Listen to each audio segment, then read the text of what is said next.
अभिवादन स्वीकार कीजिए ब्रजेश मिश्रा का और आप देखना शुरू कर चुके हैं द डिबेट।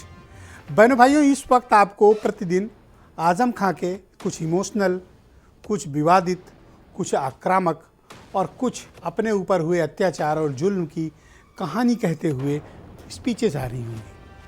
आजम खां उत्तर प्रदेश के बड़े नेता हैं, विपक्ष में भी बड़े नेता में शुमार होते हैं और समाजवादी पार्टी में नंबर 2। आजम खां, उनके बेटे ने जेल काटी, उनकी पत्नी ने भी जेल काटी, आजकल वो जमानत पर बाहर हैं और रामपुर में है उपचुनाव। आजम की ये इमोशनल तकरीर क्या रामपुर में उनकी तकदीर बदलेगी या रामपुर लोकसभा उपचुनाव जैसी हालत होगी जहां पर बीजेपी काबिज हो गई? तो आजम की इस इमोशनल स्पीचेस के पीछे के निहितार्थ क्या हैं, उनकी राजनीति क्या है? और रामपुर कोई मामूली विधानसभा सीट नहीं है बहनों भाइयों, ये एक आजम का ऐसा मजबूत किला है जिसको अब तक 10 बार से कोई भेद नहीं पाया। आजम खां 10 बार से यहाँ विधायक हैं, 1 या 2 बार नहीं। गांव में लोग प्रधानी 1-2 बार से ज़्यादा नहीं जीत सकते और आजम खां अपनी सीट पर 10वीं बार एमएलए हैं। तो क्या बात है आजम खां में कि रामपुर उन पर इतना भरोसा करता है? इस बार जब उनकी विधायकी चली गई है तो आजम खां का क्या होगा? सीट जीतेंगे, हारेंगे, या ये उनकी राजनीति का अवसान काल चल रहा है जिसकी वजह से वो ऐसे विवादित बयान दे रहे हैं जिनसे बचा भी जा सकता है? आज की परिचर्चा हम इस विषय पर करने वाले हैं। बहन भाइयों, उत्तर प्रदेश के ताकतवर नेताओं में शुमार रहे और विपक्ष के इस वक्त के भी नंबर 2 की पोजीशन के नेता आजम खां, समाजवादी पार्टी की ताकत आजकल बड़ी मुश्किलों में है और इतनी मुश्किलों में है कि वो इस तरह के बयान दे रहे हैं कि उन बयानों के तमाम निहितार्थ भी निकाले जा रहे हैं। जैसे 2 दिन पहले उन्होंने कहा कि इतने परेशान हो गए हैं कि कई बार सुसाइड करने का उनका मन करता है, लेकिन नहीं कर सकते। क्यों? क्योंकि इस्लाम में हराम है। वैसे ऐसी बातें आजम खां को जैसे नेता को सोचनी भी नहीं चाहिए, इस तरह के बारे में उनको विचार भी नहीं करनी चाहिए। हमारी तो उनको यही सलाह है। लेकिन उन्होंने एक और बड़ा विवादित बयान दिया है। उन्होंने कहा कि 4 बार हुकूमत उनके नियंत्रण में रही है, पिछली बार 4 बार, और अगर वो चाहते तो जो लोग आज उन पर जुल्म कर रहे हैं वो इतना कर सकते थे कि बच्चा पैदा होने से पहले पूछता कि आजम से पूछ लो निकलना है कि नहीं निकलना बाहर। आजम खां के इस स्टेटमेंट के पीछे का मकसद क्या है उनका? क्या ये बंद में दी गई धमकी है या एक कंपैरिजन है कि जो उनके साथ हो रहा है, जो लोग आज पावर में हैं, और एक वो दौर था जब आजम पावर में थे? बनवायु, सारा खेल ताकत का है, सारा खेल शक्ति के नियंत्रण का है और सारा खेल शक्ति के जरिए अपनी सत्ता पर कंट्रोल करने का है। सरकार किसी की भी रही हो, नेता कोई भी रहे हो। आजम खां का भी एक दौर था, आजम खां के जलजले और उनके जलवे का भी एक दौर था, और उस दौर को उत्तर प्रदेश के उन लोगों ने देखा है जो उनके समकालीन हैं, उनके बाद के हैं या अभी की यंग पीढ़ी। आजम खां का रुतबा, उनका रुआब, उनकी शक्ति, उनकी ताकत, उनकी राजनीति ऐसी थी कि अच्छों को वो घुटना मुड़वा लेते थे। ये उनकी ताकत थी। लेकिन आज वही ताकत आजम खां की कमजोरी बन गई है, और कमजोरी ऐसी कि उसमें से दर्द है। आजम खां पर 100 से ज़्यादा मुकदमे हैं, हालांकि वो अभी सुप्रीम कोर्ट से बेल पर है, लेकिन उनको लगता है कि उनको कभी भी जेल में डाला जा सकता है। तो आज प्रश्न ये उठता है कि 10 बार का एमएलए बीजेपी क्यों आजम खां को इतना चेस कर रही है? कि आजम खां ने वाकई में बहुत गलत किया है, अपने दौर में बहुत अत्याचार कर रहे हैं, ये उनको रिटर्न में मिल रहा है, या आजम को वाकई में बीजेपी नेस्तो नाबूद करना चाहती है उनकी राजनीति को? और आजम खां क्या अब मायूस हो गए, उनका मन टूट गया है, वो अकेले पड़ गए हैं, या फिर वो अपनी रामपुर सीट को बचाए रखने के लिए जनता के बीच ये भावुक बयान दे रहे हैं? आप आजम के कुछ तकरीरें मैंने निकाली हैं ताकि आपको सुनाऊं कि ये परिचर्चा मैंने आज क्यों आयोजित की है। आप आजम खां के कुछ स्टेटमेंट सुने। कोरोना के मौत के बिस्तर पर 5 महीने लेटा रहा, मौत नहीं आई, मैं नहीं हो सका, मैं जिंदा हूं तुम्हारे सामने। तो जब जिंदा हूं तो याद रखना, जिंदा हूं। मैं सुनता हूं ये बातें, सुनता हूं। दोस्तों, जो आज तुम्हारे और हमारे साथ हुआ है, 4 सरकारों में अगर मैंने ऐसा किया होता, तो बच्चों, तुम्हारी मुस्कुराहटों की कसम खाकर कहता हूं, बच्चा मां के पेट से पैदा होने से पहले ये पूछता कि पूछ लो आजम खां से बाहर निकलना भी है या नहीं। मैं मुजरिम हूं, विशाल क्यों हुई है? मैंने दिल का सौदा किया, जो भी प्यार से मिला हम उसी को दे दिया। बात काफ़ी आगे तक बढ़ चुकी है और आज़म खां के इस तरह के स्टेटमेंट के मायने क्या हैं और वह ऐसे भावुक स्पीच क्यों दे रहे हैं? क्या वाकई में वो इमोशनल कार्ड खेल रहे हैं या वाकई में सरकार उनके साथ बहुत अत्याचार कर रही है और वो बेहद परेशान है? आज़म खां को सरप्राइजिंगली इस बार अपोजिशन की सभी पार्टियों का सपोर्ट मिल रहा है, क्योंकि उनके मुकाबले कोई और प्रत्याशी विपक्ष ने मजबूत दिया नहीं और आज़म खां का मुकाबला यानी उनके कैंडिडेट का मुकाबला बीजेपी के कैंडिडेट से है। तो अब देखने वाली बात होगी। और बीजेपी ने टिकट किसको दिया है? जिसने आज़म खां के खिलाफ मुकदमे करवाए और आज़म खां को सज़ा दिलाने में महत्वपूर्ण भूमिका निभाई। मेरे साथ भारतीय जनता पार्टी के सीनियर लीडर अमित पुरी मेरे साथ मौजूद हैं, मनोज काका समाजवादी पार्टी से हैं, सुरेंद्र राजपूत कांग्रेस से हैं, रामेश्वर पांडे जाने माने पत्रकार, धर्मवीर चौधरी बीएसपी के लीडर हैं मेरे साथ मौजूद हैं और राष्ट्रीय प्रवक्ता हैं, और मोहम्मद इरफान प्रदेश उपाध्यक्ष मुस्लिम लीग, और वीरेंद्र सिंह जी हमारे स्टेट हेड। बहुत शुक्रिया और धन्यवाद आप सभी का इस परिचर्चा का हिस्सा बनने के लिए। मोहम्मद इरफान, इस कार्यक्रम की शुरुआत मैं आपसे करना चाहता हूं कि आज़म खां के स्टेटमेंट आप इधर पिछले 3-4 दिनों में सुन रहे होंगे और आप ये महसूस कर रहे होंगे कि या तो उनका ये भावनात्मक स्पीच है या वो वाकई में उनके साथ बहुत ज़्यादा जुल्म हुआ है, और या इस तरह की तकरीरें करके वो सिर्फ अपनी जीत को, अपनी पार्टी की जीत को, कैंडिडेट की जीत को सुनिश्चित करना चाहते हैं। ये विक्टिम कार्ड है।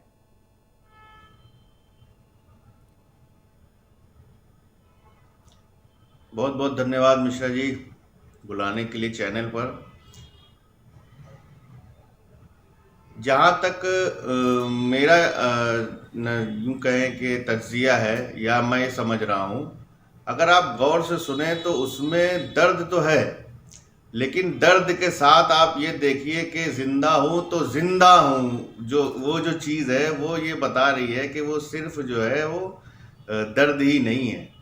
और ये कहना कि राजनीतिक बयान है, तो राजनीतिक आदमी तो हैं वो, इसमें तो कोई दो राय नहीं। इलेक्शन चल रहा है तो उसको करते हुए, और ये बात कि दर्द बयान करना, दर्द तो जाहिर सी बात है कि बकरी चोरी, किताब चोरी, मुर्गी चोरी, डकैती, जिस तरह के लगे हैं उनके ऊपर मुकदमात, तो जग जाहिर है, ये तो कोई देख करके या इसको तो कुछ कहने की जरूरत ही नहीं है कि ये तो बहरहाल बिल्कुल आज़म खां के साथ ऐसा क्यों हो रहा है? आप इसके पीछे के कारण क्या मानते हैं कि आज़म खां के साथ इस तरह हो क्यों रहा है?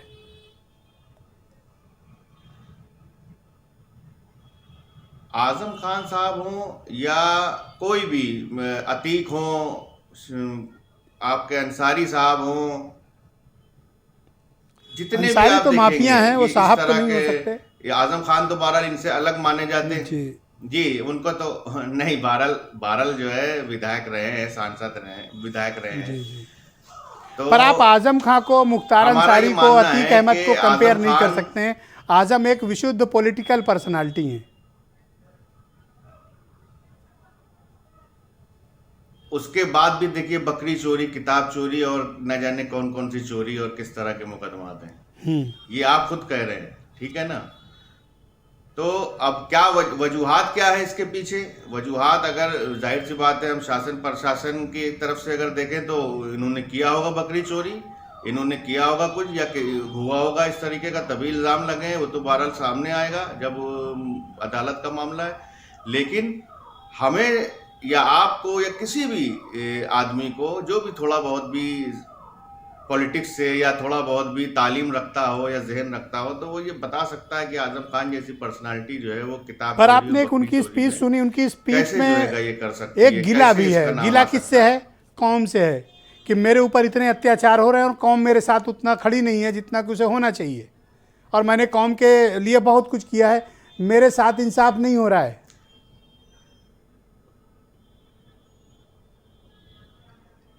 नहीं तो जाहिर सी बात है कि कौम कहां पर खड़ी होगी? कौम तब खड़ी होती आपके साथ, आपने मुस्लिम एक यूनिवर्सिटी बनाई है, जौहर यूनिवर्सिटी बनाई आपने, ठीक है, वो कौम के लिए तो नहीं ना, वो तो सबके लिए है।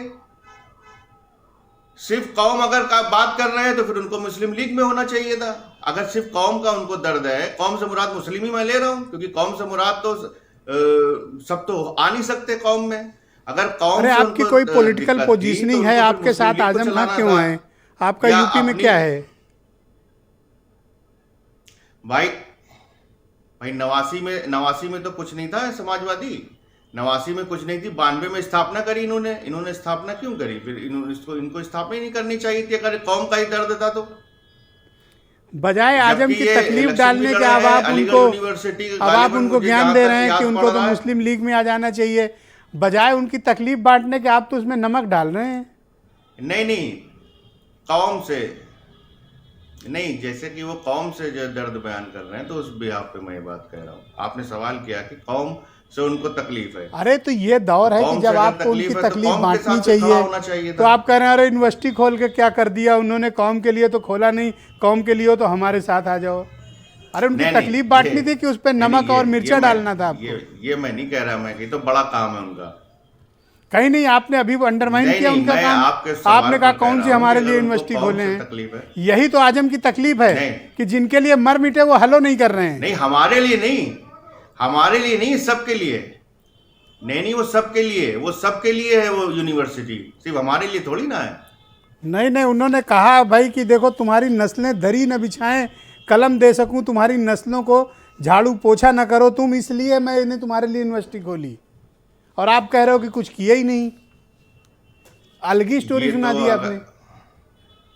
नहीं, ये तो मतलब अगर वो ये कह रहे हैं कि सिर्फ मुसलमानों के लिए है और सिर्फ उन्होंने खोली तो ये तो गलत है। इसमें तो ये तो सबके लिए है यूनिवर्सिटी, उनका बड़ा काम है, ये अच्छा काम है। लेकिन इस बिहाफ पे अगर वो ये कह रहे हैं कि कौम के लिए ये खोली है, कौम के लोगों को जो है आगे लाने के लिए क्या, तो ये गलत बोल रहे हैं। सिर्फ कौम के लिए नहीं, कौम के शुक्रिया लिए आपका। भी मैं है, सुरेंद्र लेकिन राजपूत सिर्फ जी को कौम के लिए आमंत्रित नहीं। करता हूं। सुरेंद्र जी बहुत शुक्रिया आपका। आजकल सुना आप गुजरात में मौजूद हैं, चुनाव प्रचार कर रहे हैं, अहमदाबाद से कनेक्ट हैं सुरेंद्र राजपूत जी, विशेष धन्यवाद आपका। ये आजम खान के साथ जो कुछ भी हो रहा है, उनकी तकरीरें भी आप सुन रहे हैं, आप हैं गुजरात में लेकिन आपका मन तो यूपी में ही लगा होगा।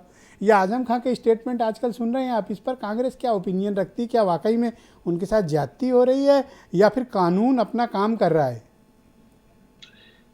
भारतीय जनता पार्टी बड़े भोंडे तरीके से उनके साथ बदला ले रही है, उन सारी चीजों का बदला ले रही है भारतीय जनता पार्टी की वो कहीं ना कहीं क्यों सेकुलर ताकतों के साथ खड़े हैं।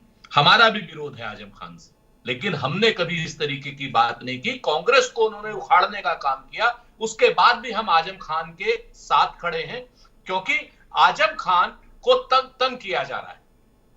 एक बात, आजम लोकतंत्र को दबाया जा रहा, आजम खान के जरिए लोकतंत्र को धमकी दी जा रही है कि जो लोग भी भारतीय जनता पार्टी के खिलाफ खड़े होंगे उन सारे के सारे लोगों को इसी तरीके से अत्याचार करके दबाया जाएगा।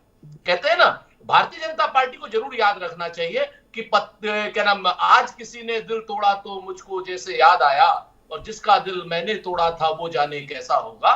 कल अगर भारतीय जनता पार्टी के साथ इस तरीके की कोई घटना होती है तो भारतीय जनता पार्टी को कुछ कहने की वो नहीं है। आदित्यनाथ जी याद रखें लोकसभा में क्या किया था उन्होंने गोरखपुर से, हमने उस वक्त भी कहा था कि नहीं, अत्याचार किसी भी आदमी के खिलाफ। लेकिन सुरेंद्र जी मुझे ये थोड़ा सा समझ में नहीं है ये बात कि जिस आजम खान ने रामपुर में कांग्रेस की जड़ में मट्ठा नहीं तेजाब डाल दिया हो, और आपका जितनी बुरी तरह से आपकी पार्टी को अपमानित या विरोध कर सकते थे वो सब तरीका उन्होंने अपनाया था, अपना रहे हैं, उसके बावजूद आपकी क्या मजबूरी है कि आप आजम खान के पीछे खड़े होकर गुलाब पकड़ा रहे हो उन्हें? नहीं, हम आजम खां को बचाने की बात नहीं कर रहे, हम राजनीति को और लोकतंत्र को बचाने की बात कर रहे हैं, मानवता को बचाने की बात कर रहे हैं। किसी कांग्रेस का जन्म, ब्रजेश भाई अगर आप याद करें, जब हुआ था तो अन्याय का प्रतिकार करने के लिए हुआ था, अंग्रेजों के अन्याय का प्रतिकार करने के लिए। अंग्रेजों का हमने नहीं कभी विरोध, अंग्रेजों के अन्याय का प्रतिकार किया था। अंग्रेजों के साथ हमने लड़ाई लड़ी सिद्धांत की। उसी तरीके से अगर आज किसी आजम खां साहब के साथ अन्याय हो रहा है, भले ही उन्होंने हमारे साथ कितना ही अन्याय किया है, हम उनसे राजनीतिक रूप से लड़ेंगे, लोकतांत्रिक रूप से लड़ेंगे, लेकिन अगर उनके खिलाफ अन्याय हो रहा है जो भारतीय जनता पार्टी कर रही है, और भारतीय जनता पर पार्टी उनका एक अन्याय स्टेटमेंट को- है, वो थोड़ा सा मतलब कुछ अतिशयोक्ति लग रहा है, या फिर वो मतलब उनको इस तरह के स्टेटमेंट से बचना चाहिए था। उन्होंने बोला बच्चा माँ के पेट से पैदा होने से पहले पूछता कि पूछ लो आजम से पैदा हूं कि नहीं, मेरे पास इतनी ताकत थी, मैंने दुरुपयोग नहीं किया। ये भाषा ठीक है? देखिए, ताकत का उन्होंने भी दुरुपयोग किया, इसमें कोई दो राय नहीं, हम लोगों के साथ लड़ाई लड़ने में, लेकिन आज ये वक्त नहीं है कि आजम खां का विरोध किया जाए। और रही बात उनके उस स्टेटमेंट की, तो यहाँ मनोज काका बैठे, उनकी पार्टी के नेता है, वो बेहतर तरीके से बताएंगे। मैं किसी भी अनवांटेड जो स्टेटमेंट्स हैं उन पर कोई टिप्पणी नहीं करूंगा। हाँ, ये भारतीय जनता पार्टी को जरूर चेता दूंगा कि भारतीय जनता पार्टी वालों, लोकतंत्र है, लोकतंत्र में बदलाव होना चाहिए, बदला नहीं होना चाहिए। लेकिन भारतीय जनता पार्टी वाले बदलाव की राजनीति नहीं कर रहे हैं, बदले की राजनीति कर रहे हैं। आप देखिए ना, सोनिया गांधी जी को ईडी के पर सम्मन कर लिया, क्या निकला है भाई, बताएं तो हमें।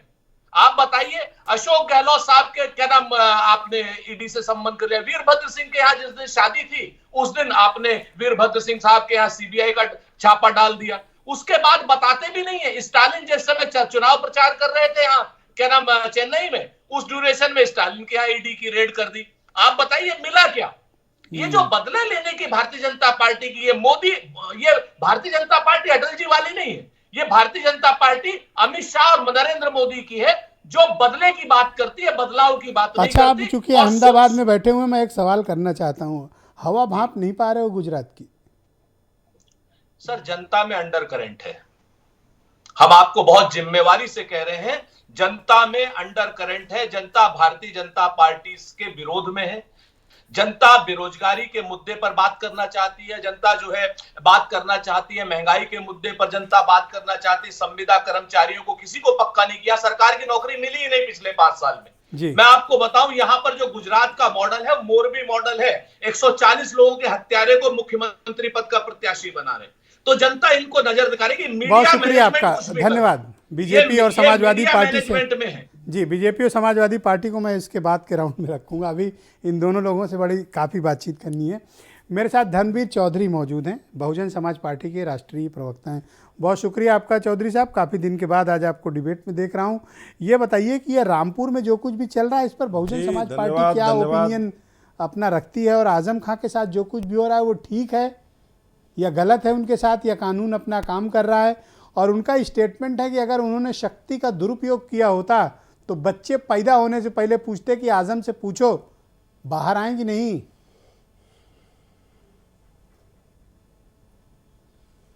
देखिए ब्रजेश जी, इस तरीके के किसी स्टेटमेंट का तो मैं समर्थन नहीं कर सकता हूं, क्योंकि ये भाषा लोकतंत्र में जो है उचित नहीं है। लेकिन आज जो बीजेपी कर रही है ये भी उचित नहीं है। और आजम खां साहब जैसे लोग तो मतलब एक बिंदु हैं, ये उन 23 करोड़ लोगों को भय में रखना चाहते हैं जो मुस्लिम समाज के लोग हैं। उनको ये प्रताड़ित करना चाहते हैं, भय में रखना चाहते हैं, जिससे कि वो मुंह ही ना खोल सकें, सड़कों पर ही ना उतर सकें, बोले देखो आजम खां का हमने क्या हाल किया, तुम्हारा क्या हाल करेंगे। तो ये जो सरकार चल रही है ये लोकतांत्रिक सरकार नहीं है। और आज आजम खां साहब का गला जो है रुंध रहा है। मैंने तो योगी आदित्यनाथ जी को भी लोकसभा में रोते हुए देखा था। तो ये तो दिन पलटते रहते हैं सबके। बीजेपी की जो सरकार है वो जुल्म और जास्ती कर रही है, पर्टिकुलर एक समाज पर। इन्होंने जो है या किसानों पर जुल्म जास्ती की, लेकिन जो है बाद में मोदी जी को यह कहना पड़ा ना कि मेरी तपस्या में कोई कमी रह गई थी और काले कानून तीनों वापस लेने पड़े, लेकिन 750 किसान मर गए ना उसमें। तो ये जो सरकार चल रही है जी, ब्रजेश आपका जी, ये मानना है कि ये आजम खां से लोकतांत्रिक किसी सरकार तरह नहीं का है। राजनीतिक ना बदला उन लिया जा मूल्यों- रहा है? मुझे आप एक बात बताइए, क्या आजम खां साहब बकरी चोरी करेंगे? अभी दूसरे साथी कह रहे थे किताबें चोरी करेंगे, मुर्गी चोरी करेंगे, भैंस चोरी करेंगे। मतलब ये ये जो बीजेपी आरएसएस के लोग हैं, घंटे चुरा ले जाते हैं, जमीन बेच रहे हैं, इन पे तो कोई मुकदमा नहीं कर रहा कोई। वहां मोरबी में जो है मर गए आदमी, उन पर तो कोई मुकदमा नहीं कर रहा है, उनको तो बढ़ावा दिया जा रहा है। कुलदीप सेंगर जैसे लोगों को ये बचाते हैं, चिन्मयानंद स्वामी के मुकदमे वापस लेते हैं। तो ये यही लोकतंत्र है क्या? यही राम राज्य है क्या ब्रजेश जी? इन्होंने जो है आदरणीय बहन कुमारी मायावती जी के खिलाफ जो है ताज कॉरिडोर का मुकदमा दायर करवाया था, बेजा इस्तेमाल करते हुए शक्तियों का। सीबीआई जांच शुरू की थी, क्या निकला उसका? सुप्रीम कोर्ट से क्लीन चिट मिली। आय से अधिक संपत्ति में क्या मिला? सुप्रीम कोर्ट से क्लीन चिट मिली। तो ये जो सरकार चल रही है, ये इस तरीके की लोकतांत्रिक सरकार नहीं है। इनसे आप उम्मीद क्या करेंगे? इनसे यही उम्मीद है धर्मवीर जी। लेकिन जो लोकतंत्र है, लोकतंत्र है, इसमें जनता सब देख रही है ब्रजेश जी। इनको भी चारों खाने चित मारेगी जनता।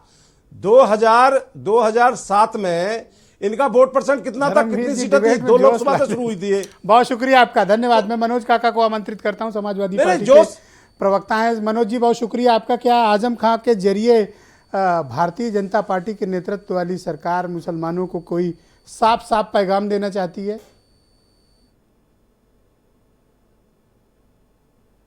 देखिए, ये तो स्पष्ट है। और भारतीय जनता पार्टी के जितने सारे कृत्य हैं, और भारतीय जनता पार्टी का जब से जनसंघ के बाद भारतीय जनता पार्टी जब से बनी है, तब से अगर भारतीय जनता पार्टी के विमर्श की राजनीति देखें, भारतीय जनता पार्टी राष्ट्रीय एकता की बात करती है और राष्ट्रीय भेद पैदा करती है। जब राष्ट्रीय एकता कैसे आएगी, राष्ट्रवाद कैसे आएगा, जब आप 403 विधायकों में से उत्तर प्रदेश में, मैं आपसे पूछना चाहूँगा कि अगर जाति आधारित जनगणना भी हो, अगर जिसकी जितनी संख्या भारी उसकी उतनी हिस्सेदारी के आधार पर भी अगर टिकट दिया जाए, तो उत्तर प्रदेश में मुसलमानों की कितनी संख्या है?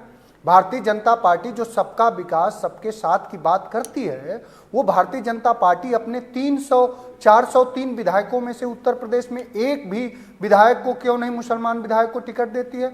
वो भारतीय जनता पार्टी 500 से ज़्यादा सांसदों में एक भी मुस्लिम माइनॉरिटी के लोगों को क्यों नहीं टिकट देती है? तो भारतीय जनता पार्टी का निश्चित रूप से देश तोड़ने का, और जो किस तरह से हमारी राष्ट्रीय एकता, हमारा सद्भाव, हमारा भाईचारा खराब कैसे हो, धार्मिक उन्माद कैसे बढ़े, इसी की राजनीति भारतीय जनता पार्टी करती ही है। भारतीय जनता पार्टी कभी बुनियादी सवालों की, कभी शिक्षा की बात नहीं कर सकती। अब आजम खां साहब से मेन दुश्मनी ये है कि भारतीय जनता पार्टी जो उत्तर प्रदेश में 6 साल से सरकार में है और देश में 8 साल से सरकार में है, वो भारतीय जनता पार्टी एक विश्वविद्यालय भारतीय जनता पार्टी नहीं बनाई। और आजम खां साहब ने लोगों से भिक्षाटन करके, साहब, पर मनोज जी जो आजम खां के विरोधी हैं, उनका ये मानना है कि आजम खां अपना दर्द बेचकर जनता से वोट मांग रहे हैं। तकलीफें तो बहुत लोगों ने भी सही हैं। दर्द मैं कह रहा हूं कि जो सच है वो सच तो सबको नजर आ रहा है ना। सच 125 मुकदमे आजम खां साहब पर हो रहे हैं और उत्तर प्रदेश के पूर्वांचल में माफियाओं को टिकट देकर के उनको विधान परिषद में भेजा जा रहा है। तो ये उत्तर प्रदेश की जनमानस जान रही है ना। जिस व्यक्ति ने आजीवन कोई अपनी निजी संपत्ति न बनाई हो, अपना व्यक्तिगत कोई स्कूल न खोला हो, अपनी व्यक्तिगत कोई गाड़ी न ली हो, जो आपने अपने कार्यक्रम के शुरुआती संदर्भ में ही बताया कि 10-10 बार के वो विधायक हैं। और आजम खां साहब से भारतीय जनता पार्टी और बीजेपी के लोग इसीलिए डरते हैं कि वो सद्भाव की बात करते हैं, वो भाईचारे की बात करते हैं।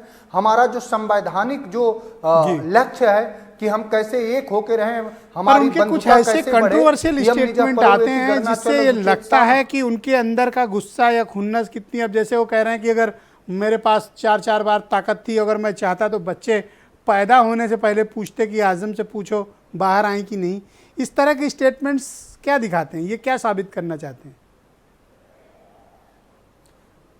देखिए, उस तरह के स्टेटमेंट का नहीं, लेकिन जो सवाल आप कर रहे हैं वो सवाल जो उनका जीवन संघर्ष है उसको देखिए ना। उनकी कभी कोई खींच में बात निकली होगी, उसके लिए हम खेद प्रकट कर रहे हैं।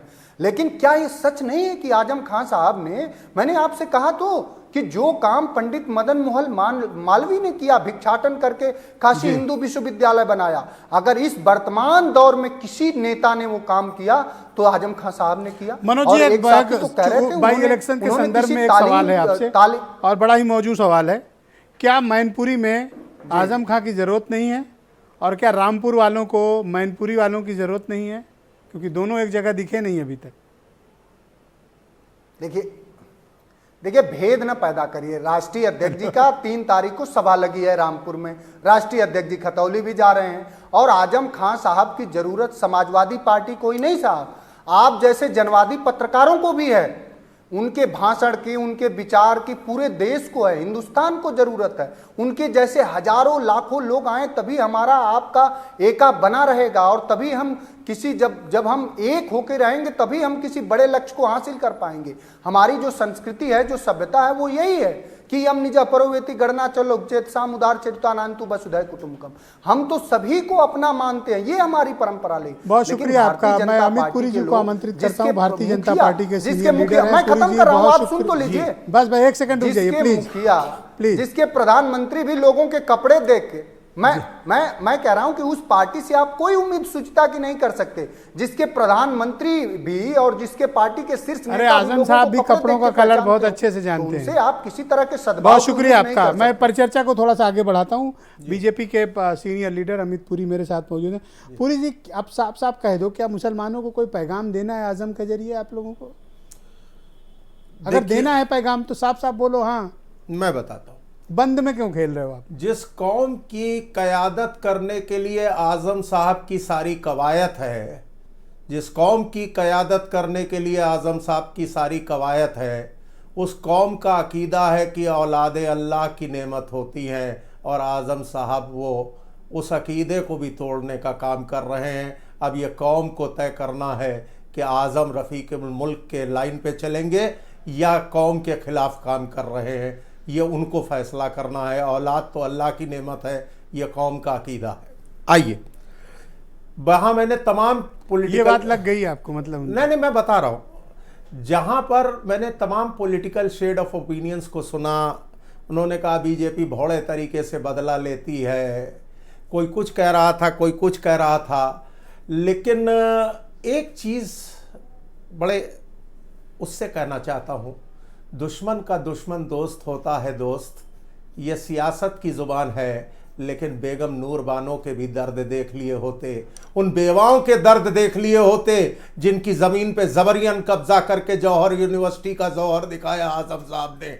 उन बेवाओं के आंसू भी बेगम की आड़ क्यों ले रहे हैं? बेगम तो हम नहीं, हम बेगम की राजपूत लेंगे, आप उनकी आड़ में क्यों? नहीं, हम बेगम की आड़ नहीं ले रहे।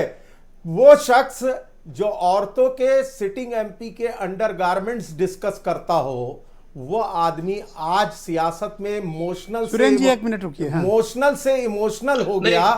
जो भारत माता को डायन कहता हो, जो अखिलेश को चुनौती देकर उनकी कैबिनेट की मीटिंगों से जाने से इनकार करता हो, वो आदमी आज इमोशनल से इमोशनल क्यों हुआ? जिसकी भैंसों को खोजने के लिए उत्तर प्रदेश की पुलिस। तो आप साफ साफ कह दो, हाँ आजम खान से बदला ले रहे हैं और उन्हें ठीक करेंगे, आप कह दो। मैं आपके साथ उस दिन भी डिबेट में बैठा था जिस दिन आजम साहब को लोअर कोर्ट ने सजा सुनाई। कुछ लोगों ने कहा यह सही इंटरप्रिटेशन नहीं है, सुप्रीम कोर्ट जाएंगे, बात होगी, मेमोरी नहीं जाएगी। मैंने तब भी कहा था, आपने पूछा था कि आप उन्हें पॉलिटिकल मानते हैं कि क्रिमिनल मानते हैं। मैंने उस दिन भी कहा था कि ज़ाब्ता फौजदारी में 41/411 में जौहर विश्वविद्यालय की दीवारें तोड़ करके किताबें और मशीनें नगर निगम की बरामद हुई हैं। ये 41/411 की फर्द बताएगी कौन पॉलिटिकल है कौन क्रिमिनल। तो हम कोई बदला नहीं ले। आजम खान से राजनीतिक रूप से नहीं लड़ पा रहे हैं, इसलिए आप उनके खिलाफ शक्ति का दुरुपयोग कर रहे हैं। अरे आजम साहब से हम बिल्कुल पॉलिटिकल लड़े हैं। उन्हीं शिव बहादुर सक्सेना जी जो रामपुर के एमएलए होते थे, उन्हीं के तो आओ उनको हरा के दिखाओ। बिल्कुल, मौका आएगा, आपको पता लग जाएगा। 10 बार के मेले यहाँ 10 बार प्रधानी नहीं जीत सकते। रामपुर की लोकसभा 10 बार के प्रधानी मुश्किल से मिलेगी, अगला आदमी 10 बार का विधायक। रामपुर की 10 बार। देखिए, या खुदा मुझे ऐसी खुदाई न दे कि मुझे अपने सिवा दूसरा न दिखाई दे, और दिखाई दे तो औरतों के अंडरगारमेंट दिखाई दे, उनके गर्भ के अंदर पलते हुए बच्चों को उनकी अनुमति चाहिए कि वो बाहर आएंगे। इतनी खुदाई भी अच्छी नहीं हुजूर। बहुत शुक्रिया आपका रामेश्वर पांडे जी। मैं आपसे समझना चाहता हूँ ये हो क्या रहा है आजम के साथ, और आजम के जो स्टेटमेंट हैं वो भी कुछ और ही कहानी कह रहे हैं। ये लड़ाई पहुंचेगी कहाँ तक? ब्रजेश जी, सुरेंद्र जी बस 1 सेकंड टाइम दीजिएगा, मैं जरा पांडे जी से बतिया लूँ, फिर आपको तसल्ली से टाइम दूंगा। हाँ चलिए, आज व्यापक विपक्षी एकता हाँ बहुत मांग है कि भाजपा के खिलाफ अगर मोर्चेबंदी ये इकट्ठे करनी हैं है सब, तो देखो, बहुत गाली सारे खा के भी इकट्ठे भूल हैं। माफ करके आजम के साथ खड़ा हुआ जाए। तो मैं देख रहा हूँ बसपा के साथी भी खड़े हैं, सुरेंद्र राजपूत साहब भी खड़े हैं। देखिए, सत्ता का मिजाज होता है बदला। ये अखिलेश के समय में भी दिखाई पड़ा, कांग्रेस की सरकारों में भी दिखाई पड़ा। कांग्रेस सरकारें चूंकि लोकतांत्रिक होती थी, वो भौले ढंग से नहीं दिखाई पड़ा, लेकिन ये सत्ता का मिजाज है। मेरा सवाल ये है मतलब कांग्रेस तो लोग कि धीरे-धीरे सुरेंद्र जाग जाती है। राजपूत इतना तीखा हमला करते हैं भाजपा पर, हो भाजपा की हिम्मत तो इनसे बदला ले ले।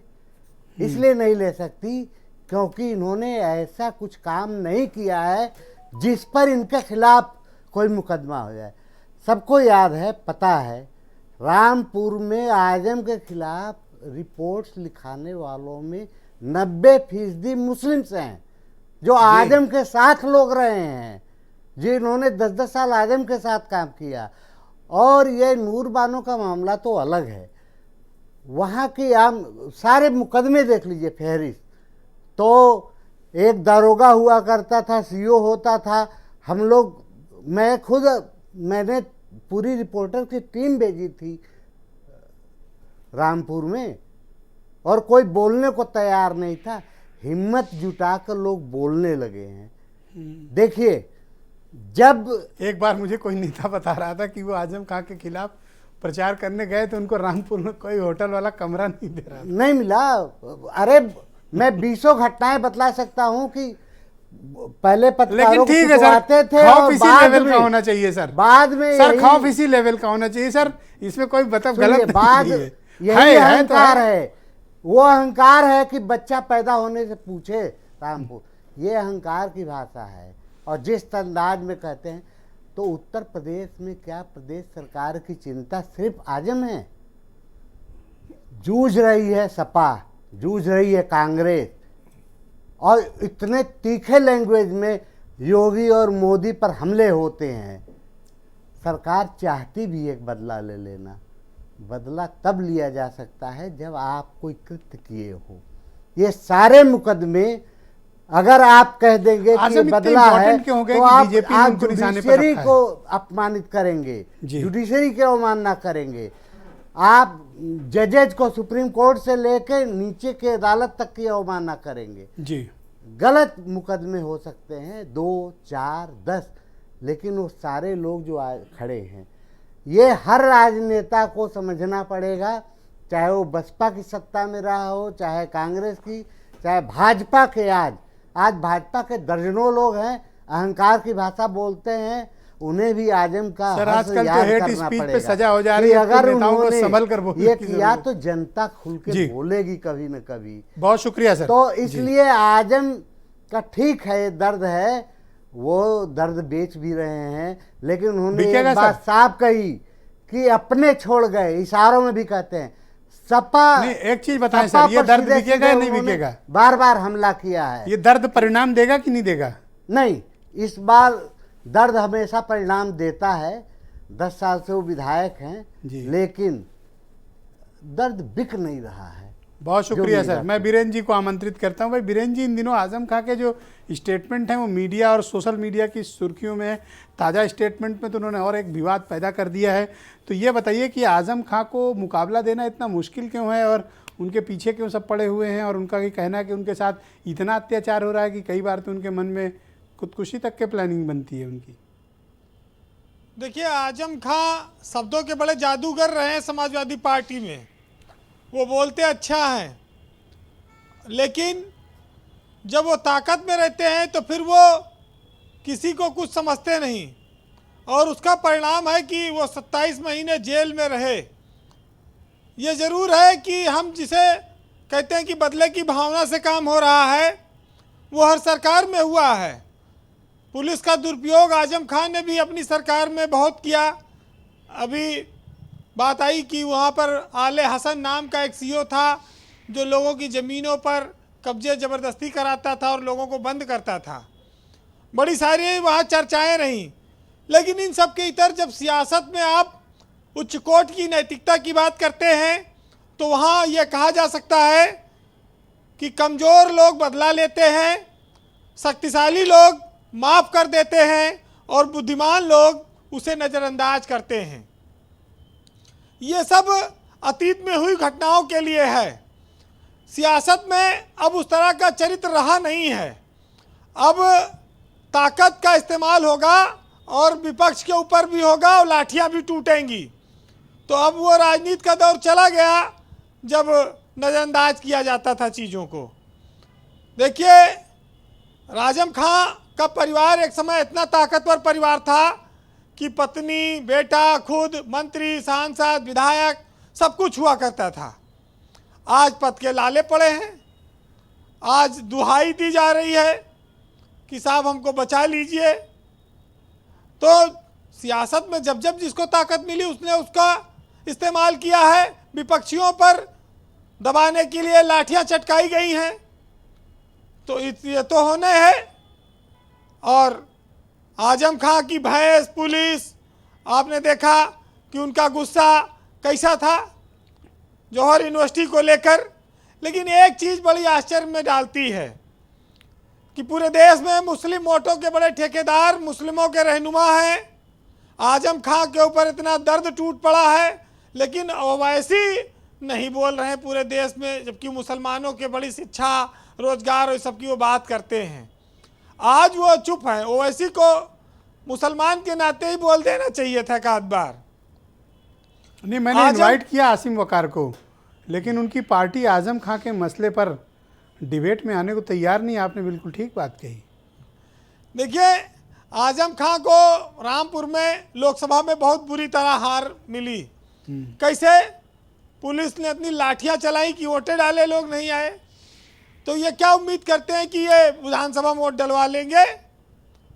हाँ, ये जरूर है कि ये चुनाव उनके जीवन की एक अंतिम आस की तरह बन गई है। अब वो खुद विधायक नहीं रहे, न सांसद रहे, बेटा बचा है, पत्नी भी अब नहीं रही कोई पद पे। तो उनके लिए ये आस थी कि अगर ये उपचुनाव हम जीतेंगे तब तो हमारी आवाज़ चलती रहेगी। लेकिन बीजेपी मुश्किल लग रहा है कि ऐसा मौका उनको देगी, कोई छूट देगी नहीं। वो लाठी वाला जो फार्मूला है वो चलता रहेगा, कायम रहेगा, ऐसा लगता है।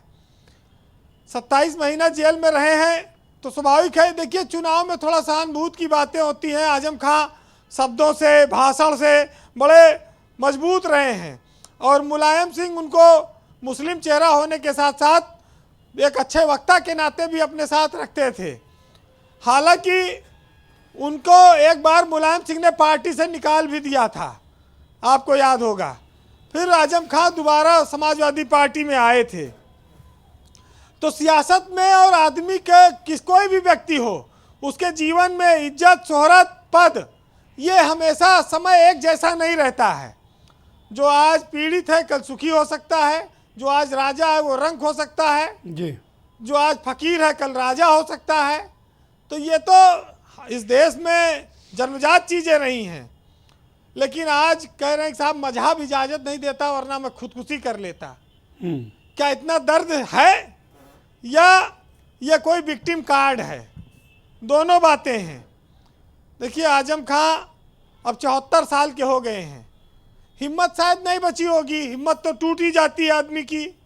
लेकिन अगर वो आज रामपुर के उपचुनाव जीत जाते हैं तो शायद उनके ऊपर ईश्वर का एक रहम होगा। क्योंकि कई बार वो लोग कहते थे कि आजम खां अल्लाह से भी अपने आप को ऊपर समझते हैं। आज हर जगह घूम घूम कर वो अपना दर्द बयां कर रहे हैं। जी बीरेन जी, मलहम देखिए, पता नहीं मिलेगा कहीं कि नहीं मिलेगा। लेकिन भारत माता को डायन से लेके महिलाओं के अंगवस्त्र और कलेक्टर से जूता उठवाने वाला और तमाम सारे बयान वो आज भी लोगों को आकर्षित करते हैं और बताते हैं कि आजम खां वही हैं। अब यूनिवर्सिटी की बातें तो लोग कहते हैं कि गरीबों की ज़मीन कब्जा कर ली, उनका मार दिया, उनको जेल भेज दिया, ये कर दिया। ये सब तो तमाम सारी चीज़ें हैं। लेकिन आजम खां के हालात पर 4 लाइनें कहूँगा, सुनिएगा जी। कि अपने चेहरे से जो जाहिर है छुपाए कैसे, और तेरे मर्जी के मुताबिक हम आए कैसे। और घर सजाने का तस्वुर तो बहुत बात का है, पहले यह तय हो कि घर को बचाएं कैसे। लाख तलवारें बढ़ी आती हों गर्दन की तरफ, सर झुकाना नहीं आता तो झुकाएं कैसे। बहुत शुक्रिया आपका वीरेंद्र जी, बहुत बहुत धन्यवाद हमारे साथ जुड़ने के लिए और अपना ग्राउंड जीरो से इनपुट उपलब्ध कराने के लिए। मुस्लिम लीग के प्रदेश उपाध्यक्ष मोहम्मद इरफान मेरे साथ मौजूद हैं। इरफान जी, क्या आजम खां के जरिए भारतीय जनता पार्टी के नेतृत्व वाली उत्तर प्रदेश की सरकार मुसलमानों को कोई पैगाम देना चाहती है क्या? आपको ऐसा लगता है? खुला मिश्रा जी, खुला पैगाम है, खुला पैगाम है। वरना बकरी चोरी, किताब चोरी, मुर्गी चोरी और जो है एक शराब के ठेके पे 14,500 की डकैती, सांसद रहते हुए 10 बार का विधायक, ये मुकदमात ना लगते। बहुत सारे तरीके होते हैं कई मुकदमात लगाने के, वो और भी कोई कई गलतियां जो है सामने आ सकती थी, लेकिन इन मुकदमात में मुकदमा दर्ज ना होता। ये खुला जो है एक मैसेज है, खुला हुआ। पुरी साहब ने भी जैसा कि बोला कि कौम में उसमें जिसमें ये कहा जाता है कि अल्लाह की देन है बच्चे, अल्लाह की देन बच्चे कौम मुसलमानों में ही नहीं ना, ये तो मतलब कोई भी दुनिया का जो भी नास्तिक हो छोड़ करके जिसको भी मानता है वो, भाई ये सूरज, हवा, पानी सबका योगदान रहता है। जाहिर सी बात है इसमें किसी आदमी के बस की बात नहीं तो होती आप है। लोग कोई राजनीतिक तौर पर खुलकर आजम खां के साथ क्यों नहीं जाते हैं? जाहिर आप सी ये बात क्यों है। एक्सपेक्ट करते हैं कि आजम आपके दरवाजे हैं? और नहीं, आजम नहीं, राजनीतिक तौर पर देखिए, हम मुस्लिम लीग ने एक मुस्लिम की हैसियत से उनका जो है कैंपेन भी चलाया ऑनलाइन, लेकिन उसकी वो सब बेकार की बातें हो जाती हैं। क्यों हो जाती हैं? क्योंकि वो एक पॉलिटिकल आदमी है, वो समाजवादी की ही बात करेंगे, वो चाहे जेल में रहें और भी अभी जेल में डाल दिए जाएं, वो एक पॉलिटिकल पार्टी से बिलोंग करते हैं। पर असदुद्दीन ओवैसी की पार्टी एमआईएम भी आजम खां पे कुछ नहीं बोलती है, ना सपोर्ट करती है उनके काज को, ना उनके खिलाफ जा रही है, लेकिन चुप रहना भी आजम खां को नुकसान ही करना हुआ ना। तो ओवैसी ने दूरी क्यों बनाई है आजम से?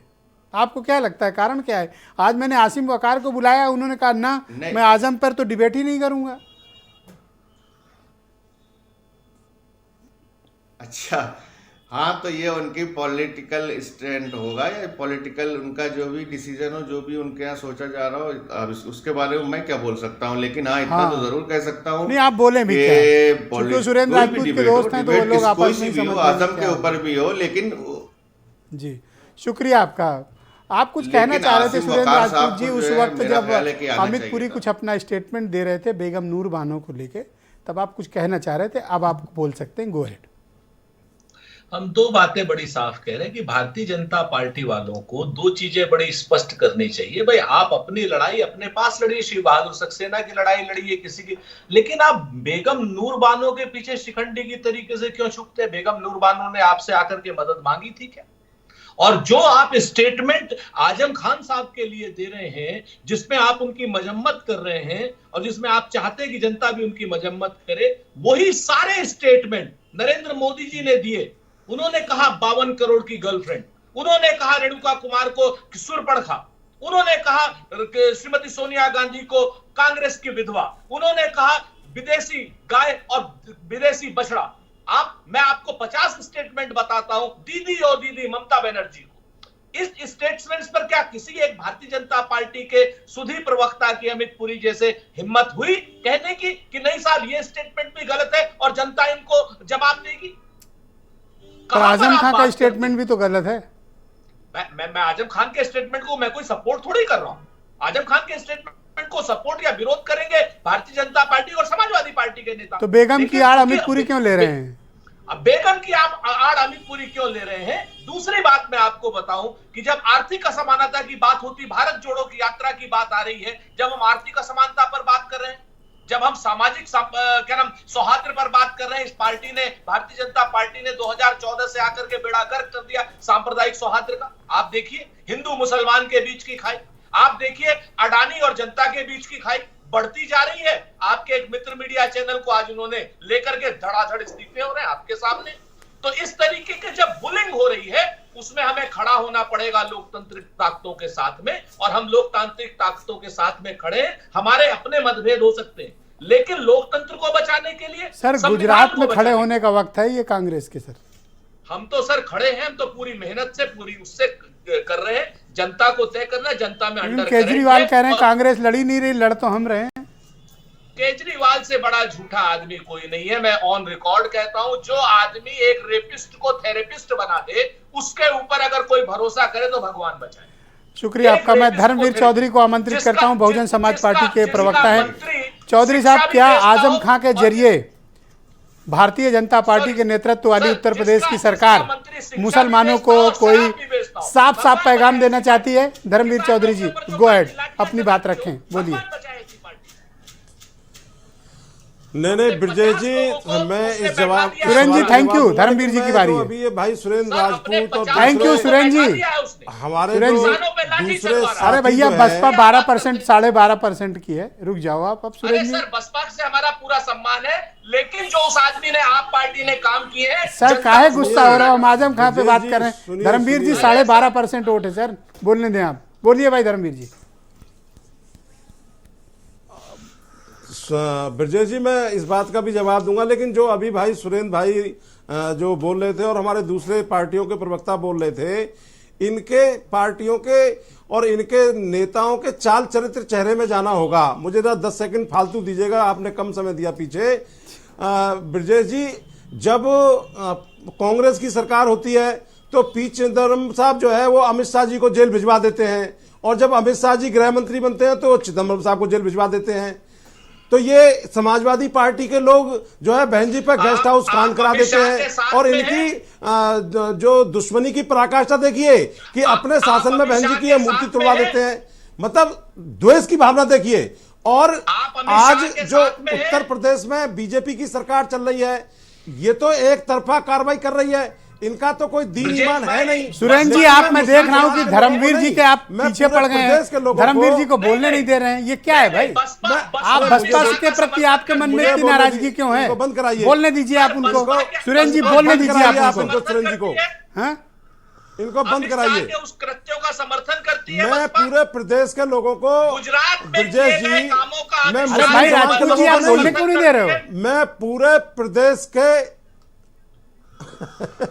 इनके मानसिक संतुलन बिगड़ गया है अहमदाबाद जाकर के इनका, क्योंकि वहां कांग्रेस खड़ी नहीं हुई है, लेट गई है। तो मैं ब्रजेश जी, भाई सुरेंद्र जी, आज आप बात ही कर रहे हो, ये तो मैं मतलब जो है गलत है। प्रदेश के लोगों को एक मैसेज देना आप चाहता हूँ। जानबूझ के उनके साथ मतलब अपमानजनक व्यवहार कर रहे हो? नहीं, हमें पागल, अच्छा अपमानजनक व्यवहार ये कर रहे हैं कि हम नहीं, ये मेरा क्या अपमान करेंगे? इन्होंने तो बाबा साहब का अपमान किया था, और बाबा साहब ने जो सबक सिखाया था इनको, कांग्रेस के लोगों को, उनके अनुयायी आज तक इनको सबक सिखा रहे हैं, तभी ये जो है हाशिए पे चले गए हैं। ये मुझे क्या, मेरा क्या अपमान करेंगे? मैं तो बहुजन समाज का कार्यकर्ता हूँ, बहन जी का अनुयायी हूँ, बाबा साहब का अनुयायी हूँ। मैं इनकी खाट खड़ी कर दूंगा 2 मिनट में, मेरा क्या अपमान करेंगे ये? अरे वैसे भी जनता इनकी क्या खाट हो खड़ी गया? कर चुकी है। धर्मवीर चौधरी बीएसपी वाले हैं, आपने कुछ और समझा है क्या? नहीं, ये बीएसपी वाले, ये भारतीय जनता पार्टी है, सरेंडर्ड फोर्स है। ठीक है सर, उनको बात में रख लेने दो। इनका भोपू बंद कराइए। आप उनका गला क्यों पकड़ रहे हो? सर रुक जाओ सर। हाँ बोलिए धर्मवीर जी, बोलिए। ब्रजेश जी, मैं मुस्लिम समाज के लोगों के साथ साथ मैं सर्व समाज के लोगों को एक मैसेज देना चाहता हूं। ये जनता जो है प्रदेश की, अपने घर के आगे, जैसे आपने देखा होगा, भूत प्रेत भगाने के लिए कोई जूता टांग लेता है, कोई वो काला सा वो एक बिंदी लगा करके टांग देते हैं, कोई नींबू और मिर्च टांग देते हैं। तो मैं प्रदेश की जनता को एक मैसेज देना चाहता हूं आपके माध्यम से कि कुछ ना करें, सिर्फ हाथी का एक स्टिकर लगा करके अपने घर के मुहाने पर लगा दें। ये भूत प्रेत, ये सरकार के लोग, पुलिस, माफिया, गुंडा, कोई उस हाथी वाले निशान की तरफ जा नहीं सकता। ब्रजेश जी, ये मैं दावे के साथ कह रहा हूं। ये मैसेज तो आजम खां क्या करें? देना चाहता हूं, हाथी का स्टिकर लगा लें, ताकत को पहचानो। आजम खां हाथी का स्टिकर लगाएं तो बच जाएंगे। हाँ, लगा ले, और बच जाएंगे, वो गारंटी है। ये हाथी यही का बात तो स्टिकर सुरेंद्र लगा राजपूत लें। कह रहे हैं। अगर एक भी पुलिस वाला इनके घर की तरफ चला जाए तो आप मुझे बताइएगा, कोई भी। और मैं एक चीज और कहना चाहता हूं, जिस फौज का कमांडर कमजोर होता है वो फौज मारी जाती है। तो आजम खान साहब को अपना कमांडर बदलने की जरूरत है। बहुत शुक्रिया उनको आपका अपना मनोज नेता काका बदलने की जी, जरूरत है। थैंक यू धर्मवीर आजम जी। खान थोड़ा वक्त साहब- का अभाव है, प्लीज कॉपरेट, थोड़ा सहयोग करें। मनोज जी, ये तो खुला आमंत्रण कह रहे हैं, लगा कोई लो बात हाथी का नहीं। स्टिकर, एक सिपाही नहीं जाएगा। ये तो खुल के कह दी बात, और क्या चाहिए अब? इसीलिए सुरेंद्र राजपूत झगड़ रहे थे। देखिए, उनके अपने बयान हो सकते हैं, और धर्मवीर भाई ने ठीक बात कही कि जिस फौज का कमांडर कमजोर होता है उसका उत्तर प्रदेश के सदन में एक ही विधायक आ पाया है, वो भी किस तरह से आया है। रसड़ा से आप भी समझ रहे हैं। तो ठीक कहा उन्होंने कि अरे जिसका अपनी कमांडर कमजोर होगा, जिसका लोकसभा की कमांडर सीट समझौता कर बचाइए। लेगा, उसकी फौज खत्म हो आपके जाएगी और सर उसके पर ज्वलंत जो उदाहरण एक एक करके धर्मवीर जी अब रुक जाओ, देखो बर्दाश्त करो, और सुनने की आप क्षमता बहुजन विकसित समाज करो के सर, लोगों की वजह से सुनने आई की थी। धर्मवीर जी क्षमता विकसित आप करो। जो है आप अपना कमांडर बदलवाइए और एक फिर हमको मिनट बताइएगा। धर्मवीर जी। धर्मवीर भाई आपसे ज्यादा तेज बोल सकता हूं, बोलिए, मनोज आपको जी। रोक सकता हूं, लेकिन मैं इस तरह की डिबेट चाहता नहीं। तो कृपया देखिए, जो धर्मवीर भाई ने बात कहा वो ठीक कहा, वो आईना दिखाया बसपा को ही उन्होंने आईना दिखाया कि जब हमारी कमांडर समझौता कर ली तो हमारी संख्या 0 हो गई, 1 पर बची है। तो उन्होंने ठीक कहा। सवाल इस उत्तर प्रदेश के ब्रजेश रोटी जी, कपड़ा बहुजन मकान समाज का होना पार्टी चाहिए। आज इस उत्तर बीजेपी प्रदेश का में चुनाव चल मटिया रहा मैट कर है सकती तो है। किसानों को डीएपी इस की खाद बीजेपी नहीं को मिल रही है। स्टिकर लगा के उत्तर सर, प्रदेश की हराने की सड़कें जो ताकत 16 सर, स्टिकर लगा के। तो वो बहुजन समाज पार्टी रखती है, वो 6 दिन में उखड़ हमारा जाता वर्कर है, रखता है। वो 6 हम दिन जो में है, उखड़ जाता है। उत्तर प्रदेश की राजधानी हम की जो है सड़कों में चूक किस तरह गए से गड्ढे पिछले हैं, चुनाव में, सड़कों पर लेकिन आप आपने देखा देखिएगा होगा कि छुट्टी धर्मवीर जी आप शांत हो जाओ, एक मिनट मनोज जी कंप्लीट कर लेने दो। ताकत और से मनोज जी अपनी बात कंप्लीट करो, बीजेपी सिर्फ के मनोज जी, लोगों को मनोज जी बोलिए, मनोज जी कंटिन्यू। मैं कह रहा हूं, मैं कह रहा हूं कि मनोज जी हम continue। सब विषयों से अच्छा होगा कि उत्तर प्रदेश के जो बुनियादी सवाल, जो उत्तर प्रदेश के बुनियादी सवाल हैं, जो सरकार किसानों की आय दोगुना करने की बात करती है, वो सरकार आज उत्तर प्रदेश में किसानों को डीएपी खाद नहीं दे पा रही है, नाइट्रोजन नहीं दे पा रही है। आप ही का चैनल दिखाता है कि एटा हो, चाहे हमीरपुर हो, चाहे इटावा हो, चाहे मैनपुरी जहां हम बैठे हुए हैं, यहाँ किसानों की पूरी आलू के बुआई के समय कहीं भी डीएपी की खाद नहीं मिली, अब नाइट्रोजन की भी खाद नहीं मिल रही है। और उत्तर प्रदेश में आपने देख ही रहे हैं कि किस तरह से भर्तियों में धांधली हो रही है, शैक्षणिक भ्रष्टाचार आप देख ही रहे हैं कि 1000 करोड़ का घोटाला करने वाला विनय पाठक किस तरह से स्वतंत्र घूम रहा है। अब उसे माननीय राज्यपाल द्वारा बर्खास्त भी नहीं किया जा रहा है। तो जो उत्तर प्रदेश की सरकार conclude करें, thank you। भ्रष्टाचार युक्त हो, जिसकी सड़कें गड्ढा युक्त हो, सड़कें अमित पुरी जी, पे आवारा पशु हो, क्या उस सरकार आजम खां से के किसी जरिए तरह के आप बीजेपी समृद्धि और विकास की उम्मीद यानी नहीं यूपी कर की सकते। सरकार जो आपकी पार्टी के नेतृत्व में चल रही है, वो मुसलमानों को साफ साफ पैगाम देना चाहती है आजम खां को नजीर बनाकर? मैं सारे देखिए, वो सवालों चाहे जो मैं सारे मनोज जी चाहे शुक्रिया, जो अमित पैगाम पुरी जी की दे, बारी इस है। देश का मनोज जी मुसलमान, शुक्रिया, इस देश का हिंदू, थैंक यू इस मनोज देश मनोज जी, का सिख, सभी लोग एक हैं और थैंक एक यू। रहेंगे। यस अमित और पुरी जी वो गो एक अहेड, होकर बोलिए। के इस देश थैंक का यू समृद्धि मनोज जी, देता शुक्रिया, मैं धन्यवाद। मैं आपके सारे सवालों के उत्तर दूंगा, लेकिन पूरी डिबेट में मैंने किसी के बीच में चिल्ला चिल्ली नहीं की। और मेरा निवेदन है कि अब मुझे शांति के साथ अपना अवसर पे बात हाथी रखें। वाला स्टिकर भी जरा। हाँ बिल्कुल, सारी चीजें मैं सब सुना मैंने। देखिए, बात पैगाम की नहीं है, बात उस बात की है कि इस सरकार का उन्वान क्या है। इस सरकार का उन्वान है सबका साथ, सबका विकास और सबका विश्वास।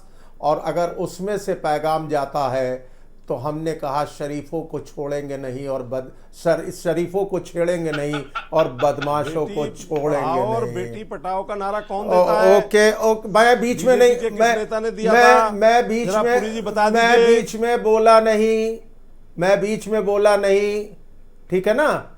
अब वो जिन साहब ने कहा था वो कांग्रेस की क़यादत में चले गए, मैं उस पे जाना नहीं चाहता। आदित्यनाथ लोकसभा अरे, में क्यों रो रहे थे ये भी बता दीजिए। स्टिकर कह रहे थे, स्टिकर। अरे एक मिनट, धर्मवीर जी, धर्मवीर जी, आप पार्टी के राष्ट्रीय प्रवक्ता हैं और मैं अपेक्षा करता हूं कि बता दीजिए भाई, बता वो दीजिए ना। राजनीतिक शालीनता आप में होनी दीजिए, चाहिए गोधरा कि के अपने अंदर अवसर किससे पर आप बात आप रखने किससे, दें। ये भी बता अरे दीजिए। गोधरा के बाद तो मायावती जी चुनाव प्रचार बता करने गई दीजिए। थी बीजेपी का।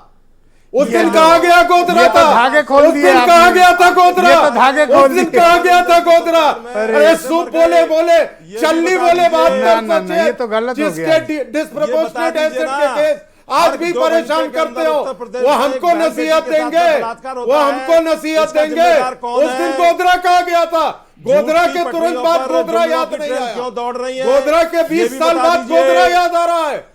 गोधरा के भैया 20 अमित साल पुरी, आप तो सुरेंद्र सारी राजपूत का बातें। काम आसान कर रहे हो। गोधरा के भी, मैं सच्चाई की बात कर रहा हूं, सुरेंद्र राजपूत की बात नहीं कर रहा। और कांग्रेस भी अरे ऐसा भाई साहब, नेतृत्व, मुझे बता दीजिए कांग्रेस ना। भी ऐसा नेतृत्व खोज ये करके लाई है उत्तर प्रदेश कि में जिसके रावण हाथ राज में चल रहा खड़क है, सौंपी, ये वो NCRB के गुजरात डाटा जा करके बता बता रहा है कि देश का सबसे प्रधानमंत्री नहीं, वो बता रहे हैं होगा। हाथी का स्टिकर लगा लो, कोई प्रॉब्लम नहीं आएगी। अरे वो इस तो पर हो सफाई रहा दो है, आप ये अपनी। बता दीजिए। हाथी के स्टिकर अरे के मायने क्या है? धर्मवीर जी रुक जाओ जरा, स्टिकर पूछ लो। मैं बता दे रहा हूं, हाथी का स्टिकर। जब उत्तर प्रदेश में यह नारा लगा था कि चढ़ बैठ हाथी पर और मोहर लगा हाथी पर, तो गुंडों की छाती पे गोली के बजाय गुंडे छाती पे गोली मार रहे थे। उत्तर प्रदेश ने बहुत अच्छी तरह देखा। अरे मायावती जी के लॉ एंड ऑर्डर लोग याद अरे रखते हैं। लॉ एंड ऑर्डर, इसीलिए डेसिमेट हो गई पार्टी, इसीलिए डेसिमेट हो गई पार्टी। बेंजी ने बर्खास्त किए इसीलिए थे, डेसिमेट हो गई। अपने सांसद रमाकांत यादव को जेल भिजवाने का काम किया था ओहो। और राजा भैया और अतीक अहमद जैसे माफियाओं को जेल की सलाखों के पीछे भेजा था। वो उत्तर ये प्रदेश जरा ने आप सब ध्यान देखा कर धर्मवीर लीजिए। जी। थैंक यू, टाइम पे उत्तर थैंक यू। प्रदेश नहीं गया था। रामेश्वर पांडे जी, एक मिनट, ये हाथी एक के मिनट, स्टिकर एक का मिनट, इतना एक महत्व मिनट, क्यों एक बता रहे मिनट, हैं? एक मिनट, मुझे क्या हाथी का स्टिकर एक मिनट, ब्रिजेश जी, सुरक्षा की गारंटी है? ब्रिजेश जी, मुझे टाइम ओवर हो गया है। ब्रिजेश जी आज नहीं, रुक नहीं, जाइए प्लीज। ब्रिजेश जी 2 लाइन केवल अच्छा, मुझे- बोल दीजिए, मैं बोलिए। निवेदन के साथ कर बोलिए बोलिए। कांग्रेस का नेतृत्व पूरे गुजरात में देश के प्रधानमंत्री को रावण बता अरे करके सर, आप फिर वही लाइन पे चले गए। एक नई Rameshwar Pandey ji, go ahead sir. एक नई हाथी का लाइन खड़ी स्टिकर कर क्या रही है? है। में सिक्योरिटी की गारंटी है। सिर्फ रामेश्वर पांडे जी की आवाज जाएगी। बोलिए रामेश्वर जी। हाथी का स्टिकर हो या गणेश जी की मूर्ति लगा दें, हाँ। अगर पाप किया है, अपराध किया है, स्टिकर गारंटी नहीं है सर?